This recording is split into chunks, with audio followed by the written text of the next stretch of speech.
ujumbe ambao unasema kuwa mwaminifu kwenye kitabu cha Luka mlango wa 16. Luka mlango wa 16 na mstari wa 10. Luka mlango wa 16 na mstari wa 10. Ile ambayo tuliongea wiki iliyopita. Luka 16 na mstari wa 10 unasema hivi. 16:10 inasema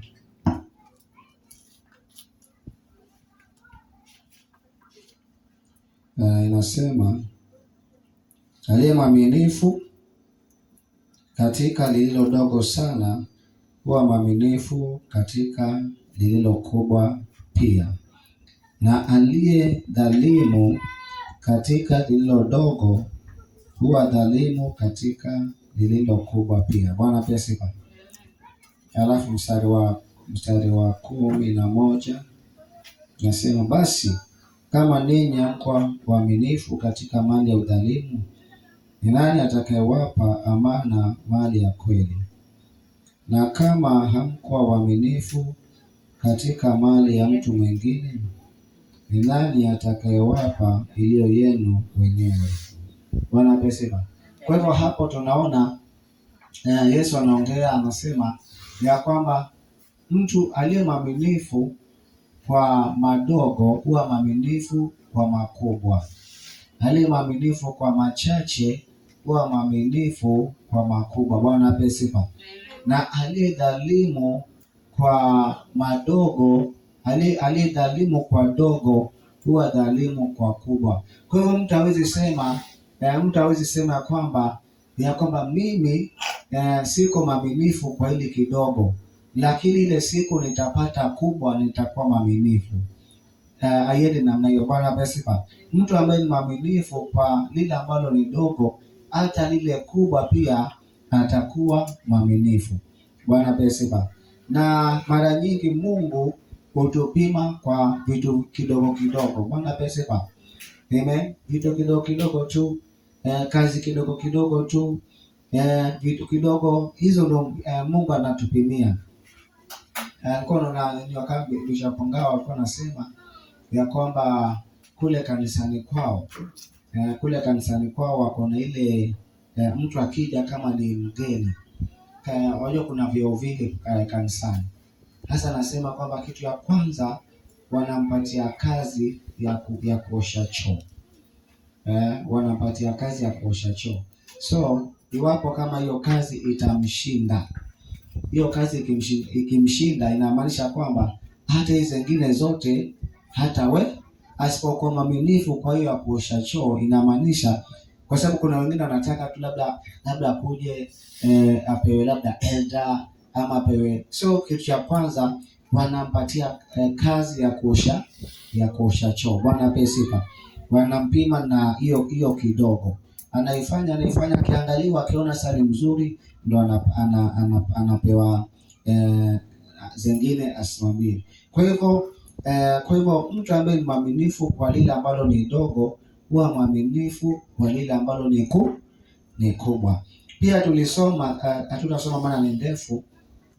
Tulisoma Mathayo mlango wa 25 na mstari wa 14 kuendelea pale, na hapo utaona Yesu anaongea story nzuri. Anasema ya kwamba bwana mmoja aliwaita watumwa wake na akawapatia talanta. Akampatia mmoja talanta ngapi? 5. Wengine akampatia talanta ngapi? 2. Wengine akampatia talanta 1. Maandiko nasema kila mmoja alimpatia kulingana na uwezo wake, akasafiri. Maandiko nasema aliyepata talanta 5 akaenda kufanyia kazi zile talanta zake 5, akapata zingine 5 faida. Yule wa 2 akaenda akafanyia kazi, akapata zingine ngapi? 2 faida, akawa na 4. Lakini yule aliyepewa talanta 1 alichukua talanta yake 1 na akafanya nini? Akaifukia kwenye mchanga na akaiweka. Bwana pesifa. Unajua kitu ambacho kimefukiwa kwa mchanga kikawekwa, wewe ukija unakipata vile vile. Hata wale wezi wameiba pesa nyingi sana, wanatafuta mali, wanachimba, wanaweka kule. Sasa hata wakishikwa, hata akae kule miaka 10, miaka mingapi, akitoka ile kitu ataipata pale. Kwa hivyo akaiweka pale, amefunika vizuri na makaratasi, akaweka kule, akaficha vizuri. Maandiko nasema baada ya muda bwana wao akaja kufanya hesabu na wao. Bwana pesa alikuja kufanya hesabu na wao, na niliwaambia kwamba Mungu si vile tunamchukulia Mungu. Bwana pesa, kuna siku Mungu atakuja na atakuuliza ile kazi nilikupatia ulifanya ama hukufanya? Ile huduma nilikupatia ulifanya ama kuifanya? Bwana pesa. Sasa hata kuuliza, amekupatia tu nafasi. Ukitaka kufanya ufanye, kama utaki usifanye. Lakini kuna siku atakuja kukuuliza. Maana maandiko nasema aliyepewa kingi kitahitajika kutoka kwake. Bwana pesa. Kwa hivyo yule wa 5 akaja akamwambia, bwana wangu, mimi ulinipatia talanta ngapi? 5. Na nikaenda nikafanyia kazi na nimepata zingine 5. Na bwana wake akamwambia, wewe ni mtumwa mwema na mwaminifu. Bwana pesa. Na unajua hizo ndio vitu mbili ambazo Mungu anataka kutoka kwetu. Hizo peke yake zinatosha. Mtumwa mwema na mwaminifu. Ukiwa mwema na mwaminifu, umeshapita mtihani. Mwema na mwaminifu. Bwana pesa. Alafu akaendelea akamwambia, ulikuwa mwaminifu kwa machache. Kwa hivyo inamaanisha ya kwamba kila alichopewa alikuwa anaangaliwa. Ilikuwa ni test, ilikuwa ni mtihani. Ulikuwa mwaminifu kwa machache, nitakuweka juu ya mengi. Bwana pesa. Ingia kwa furaha ya bwana wako. Yule mwingine alipewa talanta 2 naye akakuja akamwambia, bwana wangu, ulinipatia talanta 2 na nikafanyia kazi na nimepata talanta zingine ngapi? 2 faida. Sasa niko na 4. Akaambiwa, na wewe pia mtumwa mwema na mwaminifu. Ulikuwa mwaminifu kwa machache, nitakuweka juu ya mengi. Bwana pesa. Acha nikwambie mtu wa Mungu. Mungu anataka uwe mwaminifu kwa machache, hata si kwa mengi. Amen. Mungu hataki uwe mwaminifu kwa kile ambacho hauna. Mungu anataka uwe mwaminifu kwa ile kidogo, ile chache, ile ambayo amekupatia, ile ambayo amekabidhi kwa mikono yako. Hiyo peke yake. Ile ambayo hauna, ile ambayo bado hiyo hata lakini mara nyingi tunaanguka mtihani. Sema, mimi kama ningekuwa na kazi kubwa ningejitoa. Kama ningekuwa na biashara kubwa ningejitoa. Hapana. Mungu anataka ujitoe kwa hiki kidogo. Bwana pesa. Mungu anataka ujitoe kwa hii chache. Mungu anataka ujitoe kwa hiyo customer moja. Ukishindwa na customer moja, Mungu akikuletea customer 100 utaweza kuando. Ukishindwa na customer 10, amen, unasema mimi ningekuwa na customer wengi sana. Hapana. Hao wachache Mungu ndo anataka Mungu waangalie. Amen. Yule alipewa 1 akakuja akamwambia, bwana, nilijua wewe ni mtu mgumu, unavuna usipopanda, na akamwambia wewe ni mtu mbaya na mlegevu. Na alinyang'anywa ile talanta 1, na ile talanta 1 akapewa yule aliyekuwa na nyingi. Bwana Yesu apewe sifa. Amen. Kwa hivyo kuwa mwaminifu kwa machache, kuwa mwaminifu kwa madogo, yale machache Mungu amekupatia. Mtu mwingine tunataka kumwangalia ni Daudi. Bwana apewe sifa. Daudi kwenye kitabu cha Samueli wa kwanza mlango wa 17. Daudi ni mfano mzuri sana, mtu ambaye alikuwa mwaminifu kwa machache na Mungu akamwaminia makubwa. Bwana apewe sifa. Mtu ambaye ni mwaminifu kwa machache utamwaminia na makubwa. Wacha tuweze kuangalia Samueli wa kwanza mlango wa 17. Wacha tusome mstari wa 33 hadi 37. Samueli wa kwanza 17 mstari wa 13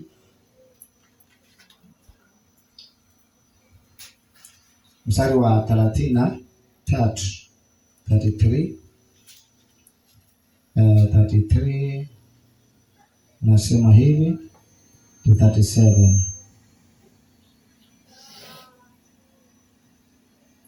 Wacha nianze 32. Daudi akamwambia Sauli, asizimie moyo mtu yeyote kwa ajili ya huyu. Mimi mtumishi wako nitakwenda kupigana na Mfilisti huyu. Sauli akamwambia Daudi, huwezi wewe kumwendea Mfilisti huyu kupigane naye, maana wewe ukijana tu, na huyu ni mtu wa vita tangu ujana wake. Daudi akamwambia Sauli, mtumishi wako alikuwa akifanya nini? Akichunga kondoo za baba yake. Kwa hiyo kitu cha kwanza hapo tunapata Daudi alikuwa ni mchungaji. Daudi alikuwa ni mchungaji, na maandiko nasema alikuwa anachunga kondoo za nani? Za baba yake. Kwa hivyo si kondoo zake. Bwana pesiba. Na pale tumesoma kule nyuma Luka mlango wa 16 mstari wa 12, mstari wa 12 nasema ya kwamba mtu ambaye si mwaminifu kwa kitu ambacho si yake hawezi akamiliwa yake. Amen. Kwa hivyo hawa kondoo walikuwa si wa Daudi, walikuwa ni wa baba yake. Amen. Walikuwa na Daudi akamwambia Sauli, mtumishi wako alikuwa akichunga kondoo za baba yake, na alipokuwa akija simba na dubu akamkamata nini? Akamkamata mwana kondoo. Akakamata mwana kondoo wa lile kundi. Mimi hutoka nikamfuata, nikampiga, nikampokonya kinywani mwake, na akinirukia kumshika ndevu, nikampiga, nikamua. Mtumishi wako alimua simba na dubu pia, nayo Mfilisti asiyetahiriwa atakuwa kama mmoja wao. Atakuwa kama mmoja wao, kwa sababu amewatukana majeshi ya Mungu aliye hai. Daudi akasema, Bwana aliyeniokoa na makucha ya simba na makucha ya dubu ataniokoa na mkono wa Mfilisti huyu. Sauli akamwambia Daudi, enenda na Bwana atakuwa pamoja nawe. Bwana pesiba. Kwa maandiko natuonyesha Daudi hapa anaongea juu ya uaminifu. Anasema unaona, anajiita mtumishi. Mstari wa 32, Daudi akamwambia Sauli, asizimie moyo mtu yoyote kwa ajili ya huyu, mimi mtumishi wako. Bwana pesiba. Kwa hivyo hauwezi ukawa master kama hujakuwa servant. Bwana pesiba. Lazima utumike. Amen. Lazima utumike. Daudi anasema mtumishi wako aliua simba na dubu. Daudi alikuwa mchungaji, na kumbe hiyo ilikuwa ni testing ground. Mungu alikuwa anamtest. Alikuwa anachunga kondoo. Sasa wakati anachunga kondoo, na kondoo si wake, ni wa nani? Wa baba yake. Lakini sasa wakati simba alikuwa anakuja na dubu anakuja, anakamata nini? Analay the word, anakamata nini? Mwana kondoo. Bwana pesiba.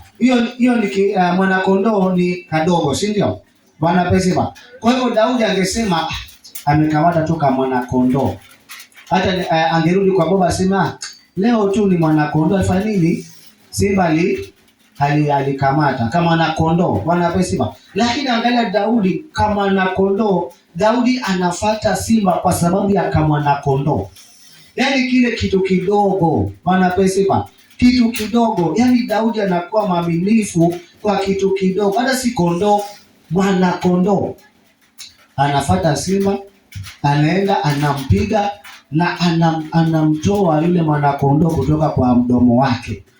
Na akinifuata mimi umpiga nikamua. Bwana pesiba. Kwa hivyo Daudi kabla akuwe mfalme alikuwa mwaminifu kwa madogo, alikuwa mwaminifu kwa machache.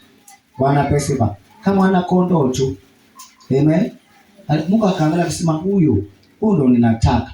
Maana ni mwaminifu kwa mwana kondoo.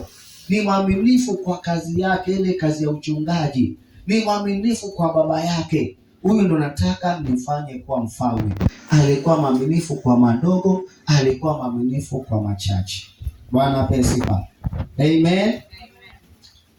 Samueli wa kwanza mlango wa 22. Tunaangalia Daudi bado. 22. 1 Samuel 22 verse 1. 1 Samuel 22 verse 1 nasema, basi Daudi akaondoka huko akakimbilia pango la Adulamu, na ndugu zake na watu wote wa mbali ya baba yake waliposikia habari hiyo wakamwendea huko, na kila mtu aliyekuwa katika hali ya dhiki, na kila mtu aliyekuwa na deni, na watu wote wenye uchungu mioni mwao wakakusanyika kwake, naye akawa jemedari wao. Nao waliokuwa pamoja naye walipata kama watu 400. Bwana pesifa. Daudi alipakwa mafuta aweze kuwa mfalme, na tunaona kwamba watu wa kwanza, Bwana pesifa, wale ambao wanaenda kwa Daudi na Daudi anakuwa jemedari wao. Bwana pesifa. Maandiko nasema waliomfuata Daudi ni watu 400 waliokuwa na uchungu, watu ambao wameshindwa na maisha, watu ambao walikuwa na madeni. Bwana pesifa. Unajua kuna watu wengine wakikufuata unashindwa Mungu alinichagua kweli? Bwana pesifa. Je, Mungu alinipaka mafuta kweli? Bwana pesifa. Amen. Maana wale watu wamefuata Daudi, bali hao ndio wamsaidie Daudi. Daudi ndio kama anawasaidia, maana ni watu ambao wameshindwa na nini? Na maisha. Bwana pesifa. Lakini Daudi akawa mwaminifu kwao. Daudi hakuwafukuza. Daudi hakuwakata watu 400. Amen. Bwana pesifa. Daudi akawa na watu 400 ambao wako na mashida, wako na matatizo, hilo kiongozi wao. Kwa hivyo safari ya kwanza ya Daudi kuingia kwenye ufalme ilianza hapa. Alianza na watu 400, watu wenye madeni. Bwana pesifa. Amen. Bwana pesifa. Yaani umeanza biashara na wale wateja wako wa kwanza ni wale wa madeni. Haleluya. Bwana pesifa. Wale wa kukopa wanakuja jamani kesho. Bwana pesifa. Ukiwadharau hao, haleluya, hao utaanza biashara, uanze kuna gari, hadi gari ndio inakuja inasimama parking pale nje. Wewe ukiona mtu amefungua biashara na gari inakuja na pale nje, ametoka mbali. Bwana pesifa. Hakuanza na hao, anaanza na wale wa madeni. Bwana pesifa. Na kukopa. Bwana pesifa. Amen. Lakini akavumilia wale ambao Mungu amemletea, wale wateja wachache, wale wateja ambao hawana kitu, wale wateja ambao wana baadaye polepole. Bwana pesifa. Wengine nao wakakuja sasa. Bwana pesifa. Amen. Haleluya. Kuwa mwaminifu kwa machache. Kuwa mwaminifu kwa madogo yale Mungu amekupatia. Bwana pesifa. Amen. Kuwa mwaminifu kwa madogo na kwa machache. Mstari wa mlango wa 30. Mlango wa 30, hiyo Samueli wa kwanza, tunaongea juu ya Daudi. Watu 400. 30 inasemaje? Mstari wa kwanza, Samueli wa kwanza 30:1 inasema, ikawa Daudi na watu wake walipokuwa wamefika Siklagi siku ya 3, hao Wameleki walikuwa wamewashambulia Negebu na Siklagi, nao wameupiga Siklagi na kuchoma moto, nao wamewachukua mateka wanawake waliokuwamo, wakubwa kwa wadogo, hawakuwaua wowote, ila wakawachukua wakaenda zao. Basi Daudi na watu wake walipofikiria mji, tazama ulikuwa umechomwa moto, na wake zao na watoto wao waume kwa wake wamechukuliwa mateka. Ndipo Daudi na watu waliokuwamo pamoja naye wakainua sauti zao na kulia, hata walipokuwa hawana nguvu za kulia tena. Na hao wake wawili wa Daudi walikuwa wamechukuliwa mateka, Ahinoamu wa Yezreeli na Abigaili aliyekuwa mkewe Nabali wa Karmeli. Naye Daudi akafadhaika sana, kwa sababu watu walikuwa wakisema kwamba apigwe kwa mawe. kwa maana nafsi za hao watu wote walisononeka, kila mtu kwa ajili ya wanawe na binti zake. Lakini Daudi alijitia nguvu katika Bwana Mungu wake. Kisha Daudi akamwambia Abiathari kuhani mwana wa Ahimeleki, tafadhali niletee hapa hiyo naivera. Naye Abiathari akamletea Daudi naivera huko. Daudi akauliza kwa Bwana akasema, je, nikiwafuata jeshi hili nitawapata? Naye akamjibu, fuata, kwa kuwa hakika utawapata, nawe ukosi utawapokonya wote. Basi Daudi akaenda, yeye na wale watu mia ngapi?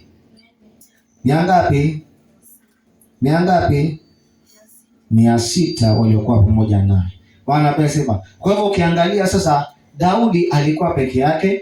Daudi Mungu amemletea watu ngapi? 400 ambao wako na matatizo na mashida na madeni. Amen. Lakini sasa wanaendelea wakiongezeka, wamefika watu mia ngapi? Watu 600. Kwa hivyo anaendelea akikua. Amen. Bwana pesa. Kwa nini? Kwa sababu alikuwa mwaminifu kwa machache na kwa madogo. Bwana Yesu apewe sifa. Na ujue kwamba Daudi hakuanza kuongoza Israeli mara moja. Alianza kuongoza eneo kwanza, baadaye ndo akaja akaongoza Israeli yote. Kwa hivyo Daudi ni mtu mzuri ambaye hakudharau machache. Alikuwa mwaminifu kwa machache. Bwana apewe sifa. Amen. Mtu mwingine alikuwa mwaminifu kwa machache, tunaweza kujifundisha kwake, anaitwa Mordekai. Amen. Kwenye kitabu cha Esta mlango wa 2 mstari wa 21. Kwenye kitabu cha Esta mlango wa 2 mstari wa 21.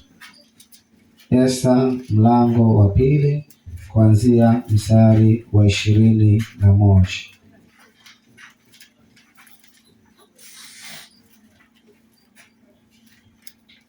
Esta mlango wa 2 mstari wa 21 inaongea juu ya Mordekai. Kama umefika, inasema, ikawa siku zile Mordekai alipokuwa akiketi mlangoni pa mfalme, wawili katika wasimamizi wake mfalme, Bigthana na Tereshi, wangoje mlango, walighadhabika, wakataka kumpelekea mikono mfalme Ahasuero. Basi Mordekai akapata kulijua jambo hilo, naye akamjulisha Esta malkia. Naye Esta akamwambia mfalme habari hiyo kwa jina la Mordekai. Na jambo hilo lilipochunguzwa na hakika ikapatikana, hao wote wawili wakatundikwa juu ya mti. Hayo pia yakaandikwa katika kitabu cha taarifa mbele ya mfalme. Bwana pesiba. Kwa hivyo maandiko yanaongea juu ya Mordekai. Mordekai alikuwa ni askari. Amen. Alikuwa anafanya kazi ya askari pale kwa mlango ya mfalme. Na kazi ya askari ni kuhakikisha usalama wa bosi wake. Amen. Bosi ako salama. Kwa hivyo pakawa na njama, watu wakawa na njama pale, watu wawili ambao walikuwa wanataka kumua mfalme. Na wakati ambapo mfalme Mordekai alipojua lile jambo, Bwana pesiba, alipojua lile jambo, Mordekai akatoboa ile siri. Bwana pesiba, akaenda na akamwelezea Esta, na Esta akamwelezea mfalme, na mfalme hiyo kitu ikachunguzwa na ikapatikana ni kweli, na wale watu wawili wakashikwa na wakaweza kunyongwa. Kwa hivyo Mordekai alikuwa mwaminifu kwa ile kazi yake. Amen. Ile kazi ya askari mali amewekwa, alikuwa mwaminifu. Amen. Bwana pesipa. Hakusema tu hii ni kazi ya askari. Hakusema, alikuwa mwaminifu hapo. Na ukisema mlango wa 6, Esta mlango wa 6 kuanzia mstari wa kwanza inasema, usiku ule ule mfalme hakupata usingizi, akaamuru aletewe kitabu cha maandiko ya taarifa, nayo yakasomwa mbele ya mfalme. Ikaonekana kuwa imeandikwa kwamba Mordekai aliwachongea Bigthana na Tereshi, wasimamizi wawili wa mfalme, katika hao waliolinda mlango. waliotaka kumtia mikono mfalme Ahasuero. Mfalme akasema, sikia sasa. Mfalme akasema, je, ni heshima gani au chaa gani Mordekai aliyofanyiziwa kwa ajili ya hayo? Watumwa wa mfalme waliomhudumu akamwambia, hakuna alilofanyiziwa. Amen. Yaani huyo Mordekai aliokoa maisha ya mfalme, lakini hakulipwa, hakuambiwa asante. Bwana apewe sifa. Kama leo ungefanyaje? Yaani umeokoa maisha ya mfalme, watu walikuwa wanataka kuwa mfalme, hakulipwa. Sasa kumbe Mungu alikuwa amemwekea ya kwamba atakuja kuzawadiwa mbele. Bwana apewe sifa. Kuna vitu zingine tunafanya siku ya leo, tutakuja kubarikiwa mbele. Bwana apewe sifa. Amen. Wafikiri kila kitu tunalipwa hapa leo? Bwana apewe sifa. Tutakuja kulipwa mbele. Amen. Bwana apewe sifa. Kuna maombi tunaomba siku ya leo, utakuja kulipa baada ya miaka 10. Amen. Kuna gharama zingine ambazo unajitoa leo, tutakuja kulipa. Kuna siku tunashinda, na wewe ona familia yako iko nzuri, ona watoto wako tu wako sawa, wamebarikiwa, wako nini? Ona kumbe hawajua kwamba wewe ulikuwa unajitoa kwa Mungu. Bwana apewe sifa. Amen. Wewe ukiangalia nini familia ya pastor wetu Mami, watoto wake, Bwana apewe sifa, watoto wake wako sawa. Amen. Lakini ukiangalia ile gharama yule mama alikuwa analipa kwa kanisa. Bwana apewe sifa. Maana alikuwa na washirika, sisi youth hawana kitu, teens. Bwana apewe sifa. Yeye anasimamia, hata analipa kanisa, anatoa pesa zake. Yaani kama yeye alikuwa apate kitu hapo.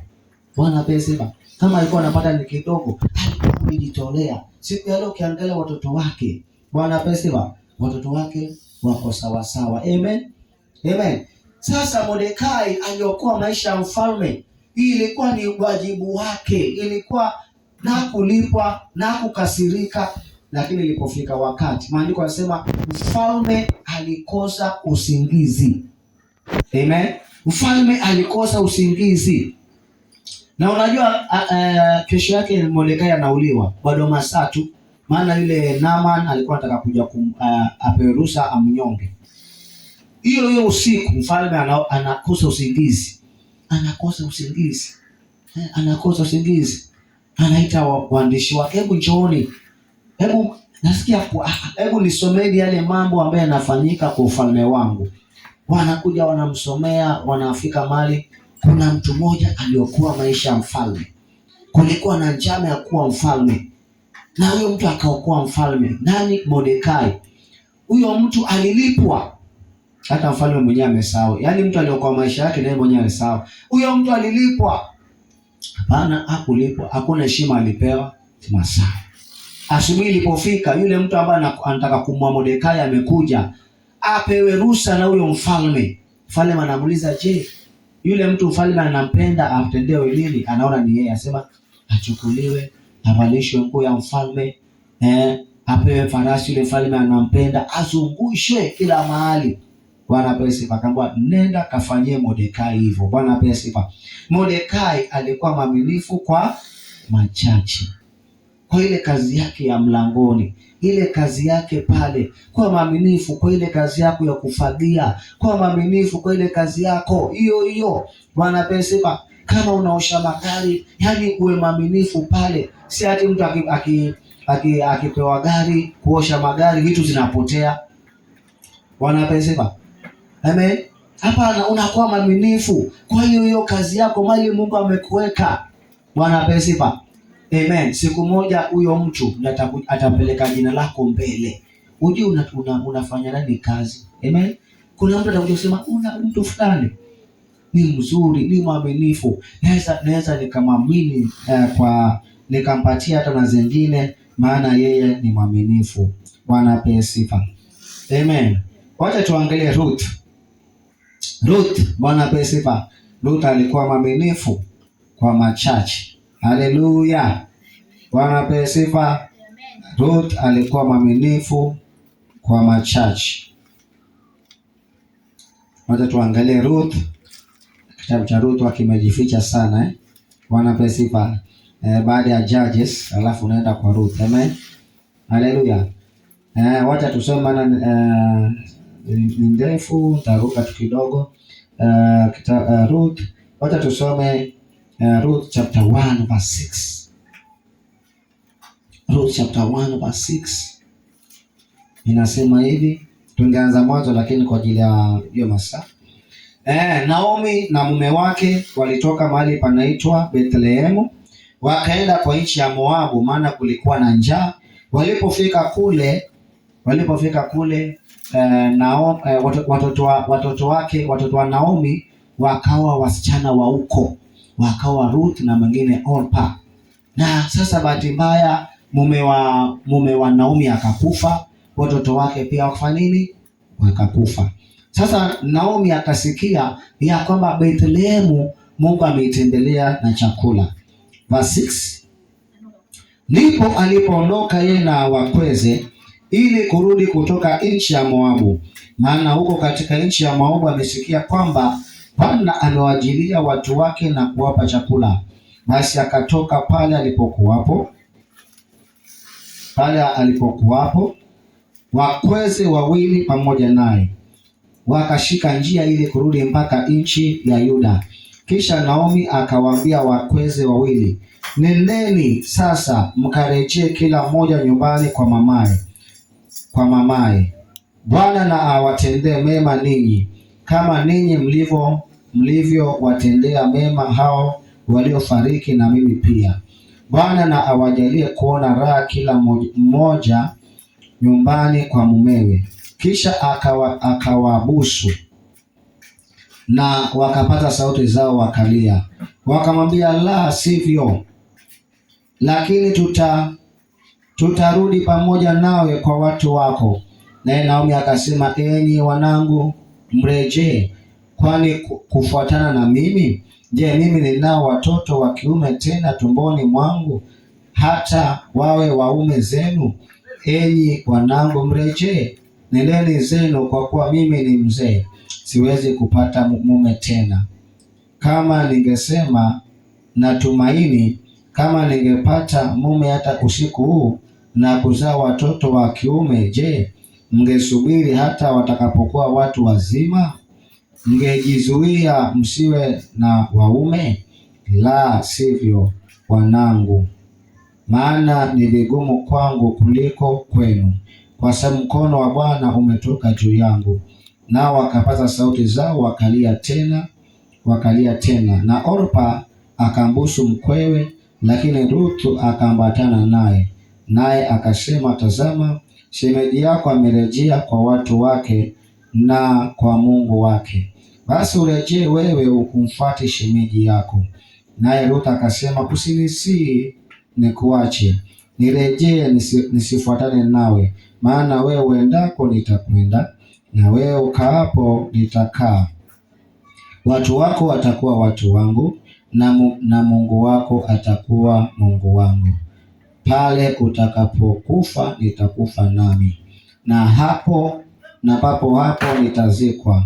Bwana anitende vivyo na kuzidi, ila kufa tu kutatutenga wewe nami.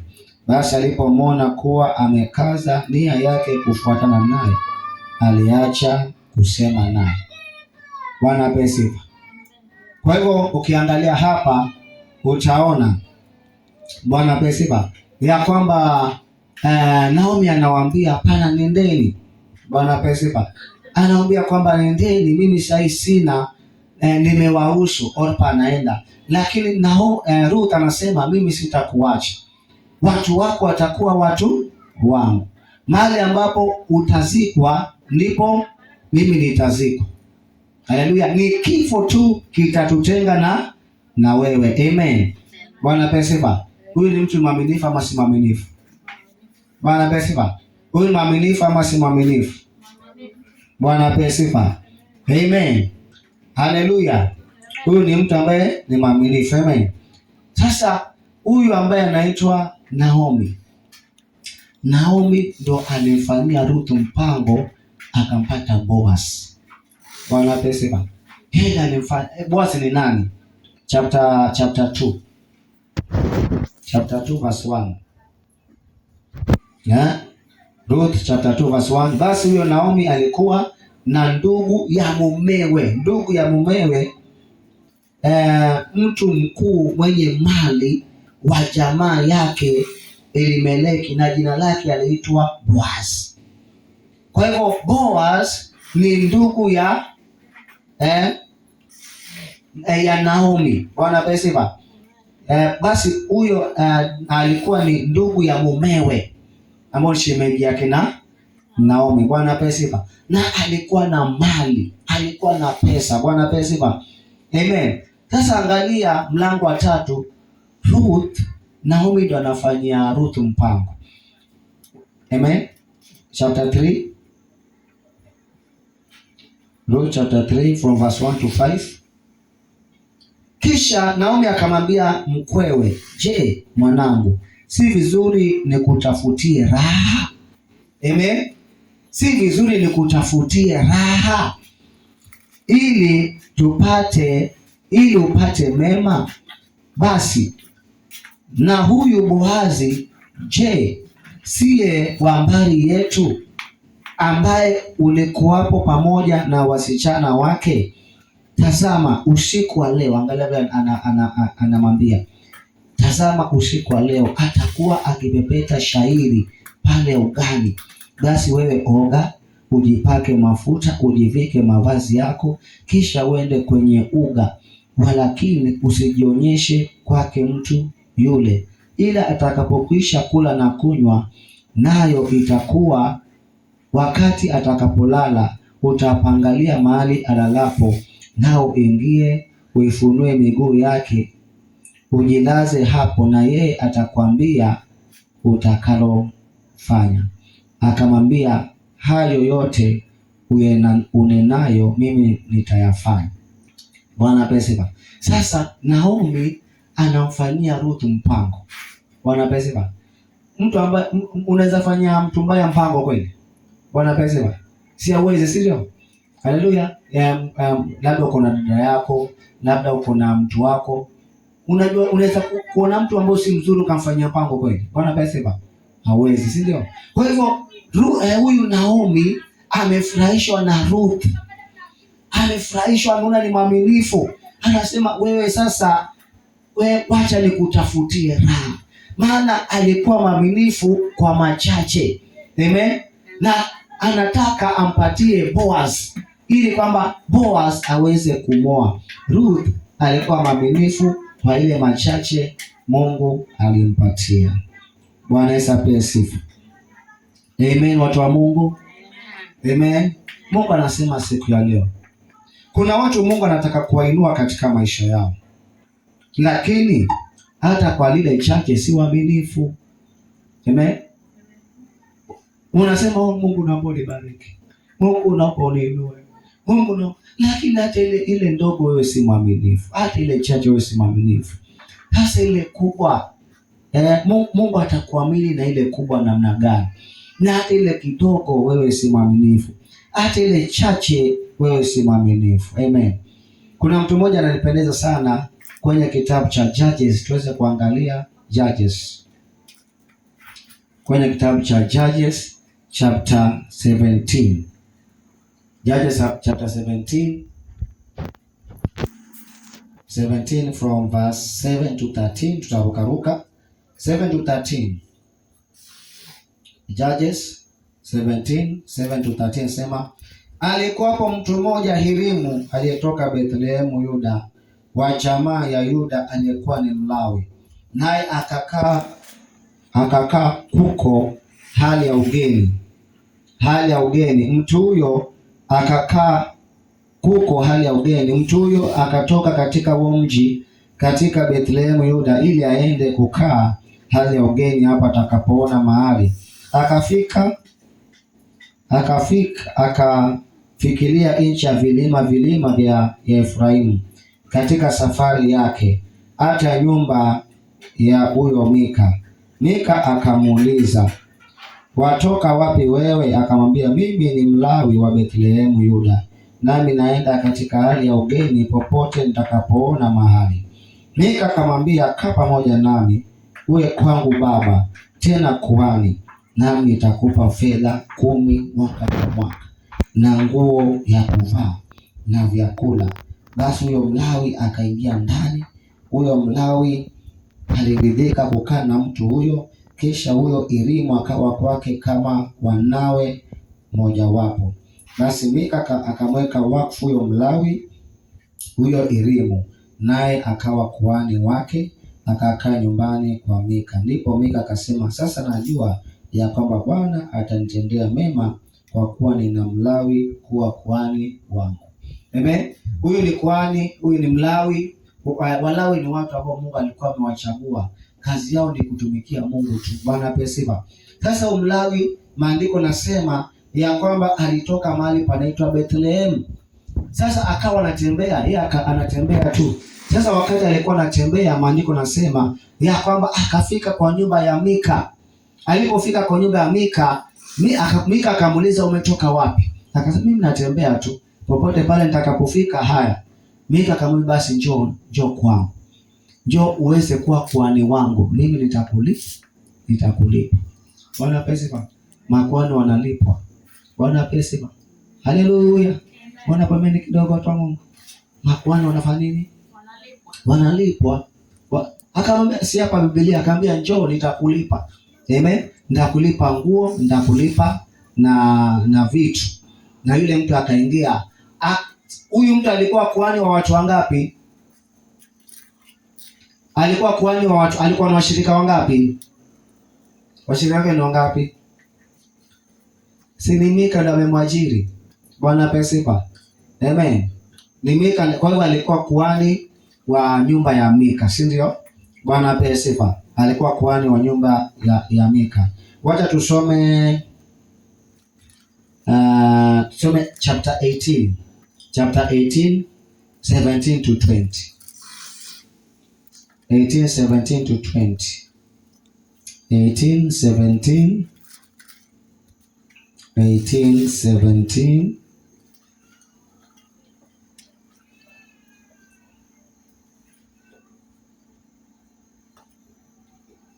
Na hao watu 5 waliokwenda kupeleleza hiyo nchi wakakwea juu, wakaingia ndani na kuitoa hiyo sanamu ya kuchonga na hiyo naivera na kile kinyango na hiyo sanamu ya kusubu. Na huyo kuhani akasimama penye maingilio ya lango pamoja na watu waume 600 wenye kuvaa silaha za vita. Nao hapo walipoingia ndani ya nyumba ya Mika na kuleta hiyo sanamu ya kuchonga na hiyo naivera na kile kinyago na hiyo sanamu ya kusubu, huyo kuhani akauliza, je, mwafanya nini ninyi? Wao akamwambia, nyamaza wewe, weka mkono wako kinywani mwako, uende pamoja nasi, uwe kwetu baba tena kuhani. Je, asikia vile anamwambia, je, ni vema kwako kuwa kuhani kwa ajili ya nyumba ya mtu mmoja, au kuwa kuhani kwa ajili ya kabila na jamaa katika Israeli?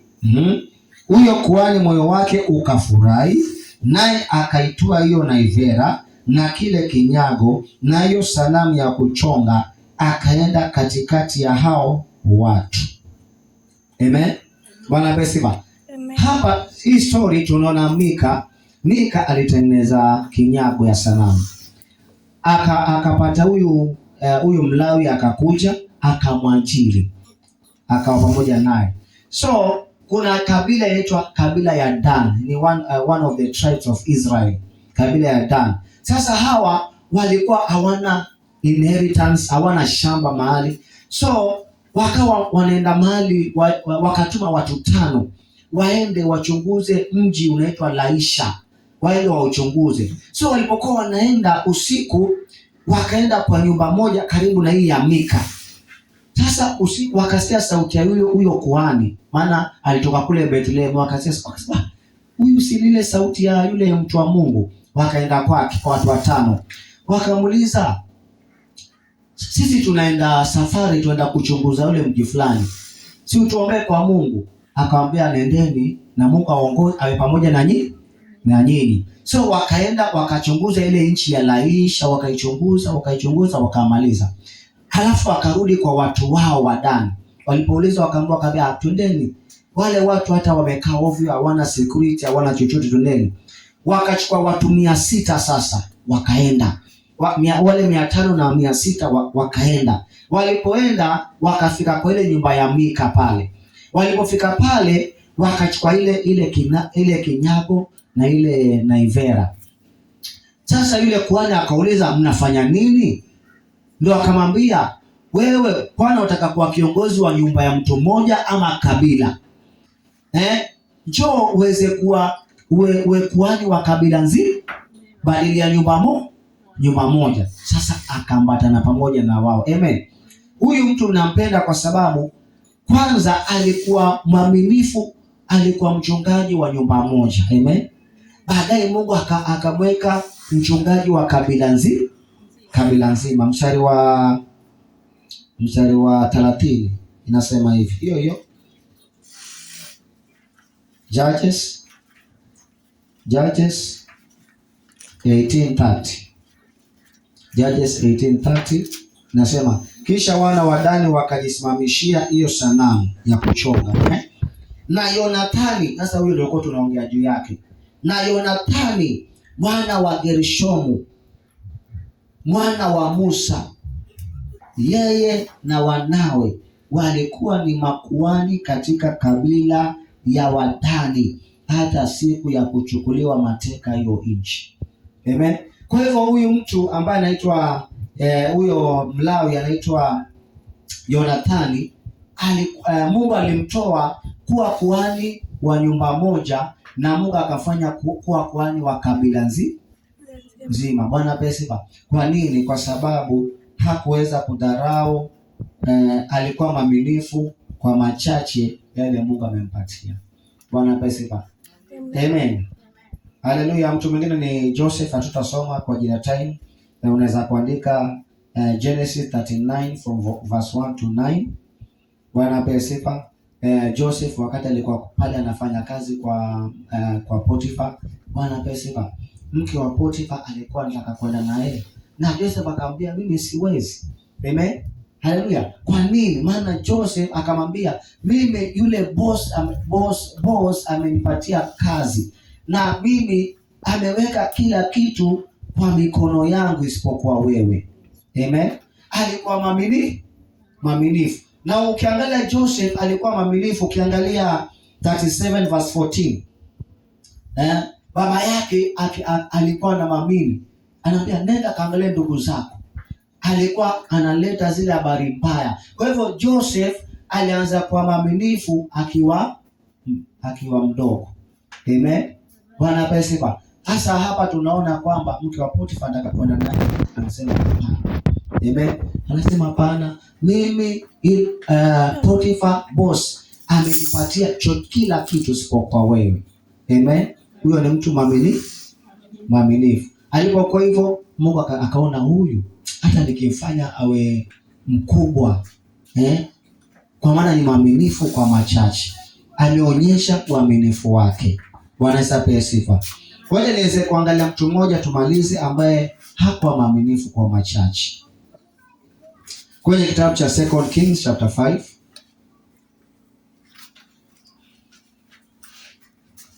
2 Kings chapter 5. 2 Kings chapter 5 from verse 2 Kings chapter 5 from verse 20. From verse 20 umefika. Wafalme wa pili mlango wa 5 kuanzia 20 inaongea juu ya Gehazi. Inasema lakini Gehazi, hapa tunaona yule mtu anaitwa Naaman alikuwa na ukoma, ameenda kwa Elisha. Elisha amemwambia nenda ukajichove kwa mto Yordani mara ngapi? Mara 7 na utapona. Ameenda amejichovya kwa ule mto na amepata amepona. Na wakati amepona alikuwa anamletea mtumishi wa Mungu zawadi nyingi zile alikuwa amekuja nazo, maana amepona. Mtumishi wa Mungu akamwambia hapana, wewe nenda, sitachukua zawadi zako. Sasa wakati ameenda huyo Gehazi, lakini Gehazi mtumishi wa Elisha, mtu wa Mungu, akasema, tazama, bwana wangu amemwachilia huyo Naamani Mshami, asivipokee mkononi mwake vile vitu alivyovileta. Kama Bwana aishivyo, mimi nitamfuata mbio nipokee kitu kwake. Basi Gehazi akamfuata Naamani, naye Naamani alipoona mtu apigaye mbio anakuja nyuma yake, alishuka garini amlaki, akasema, je, ni amani? Akasema, amani. Bwana wangu amenituma kusema, tazama, sasa hivi wamenijia kutoka, anadanganya. Bwana wangu amenituma kusema, tazama, sasa hivi wamenijia kutoka mlimani mwa Efraimu vijana wawili wa wana wa manabii. Uwape na kuomba talanta ya fedha na mavazi mawili. Naamani akasema, uwe radhi, ukatoe talanta 2.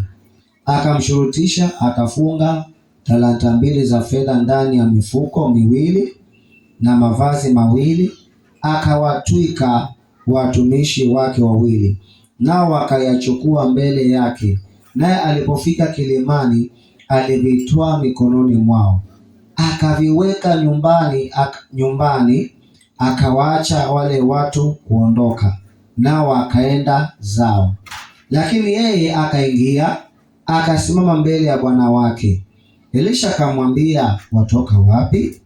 Gehazi akanena, mtuma wako hakuenda mahali. Unaona vile anadanganya, mtuma wako hakuenda mahali. Akamwambia Elisha, namwambia sasa, akamwambia, je, moyo wangu haukuenda na wewe hapo ulipogeuka yule mtu katika gari ile ya kulaki? Je, huu ndio wakati wa kupokea fedha na kupokea mavazi na mashamba ya mizituni na mizabibu na kondoo na ng'ombe na watumwa na wajakazi? Basi ukoma wa Naamani utakushika wewe na wazao wako hata milele. Naye akatoka usoni pake mwenye ukoma kama theluji. Haleluya. Inasikitisha. Huyu Gehazi alikuwa ni mtumishi wa Elisha. Bwana pesa. Na hapo ndipo alikuwa anaangaliwa hata kwa mwaminifu, because angekuwa mwaminifu baada ya Elisha angempatia ile mafuta, yeye ndo angeridhi ile upako. Bwana pesa, angeendeleza ile huduma ya Elisha, ingetoka kwa Elisha ikuje Gehazi. Bwana pesa. Sasa mahali pa utumishi ni mahali pa kuangaliwa. Bwana pesa. Sasa Elisha aliona kama huyu ni mtumishi na tayari ameingiwa na tamaa. Tayari ameingiwa na tamaa. Kaambia, wewe ule ukoma wa Naamani utakufuata wewe. Bwana pesa. Hakuaminiwa makubwa zaidi, alikuwa dismissed. Bwana pesa. Tusipokuwa waaminifu kwa ile machache tutakuwa dismissed. Bwana pesa. Zile baraka ambazo tungepata kule mbele tutapewa. Kwa hivyo lazima uwe mwaminifu kwa machache. Yale madogo tu Mungu amekupatia. Bwana pesa, kufagia. Bwana pesa, kitu kidogo tu. Mungu hataki uwe mwaminifu kwa makubwa. Kile kidogo tu, kuwa mwaminifu kwa hiyo. Bwana pesa, ukiwa mwaminifu kwa hiyo, Mungu atakuaminia na makubwa. Amen. Bwana pesa. Kwa hivyo ukiangalia hao watu wote utaona kwamba walikuwa waaminifu kwa madogo, walikuwa waaminifu kwa machache. Bwana pesa.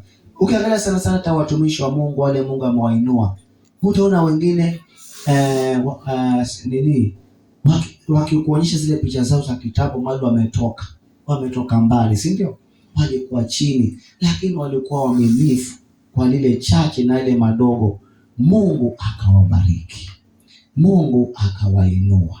Bwana pesa. Kwa hivyo hata wewe mtu wa Mungu, kuwa mwaminifu.